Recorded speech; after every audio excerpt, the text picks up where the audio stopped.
Hey friends, if you wish to reset Windows search settings on to default on your Windows computer, then please watch this video. I will guide you through the the procedure. So it's not very difficult. We have a script for this, and I will have shared the link to it in the description section of the video.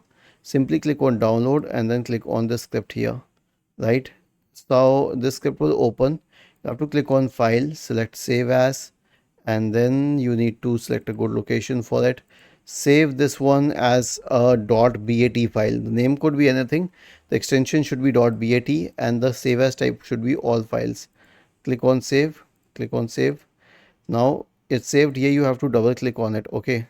And once you double click on it, Windows search will be reset. Was this helpful? If yes, then please subscribe to the channel.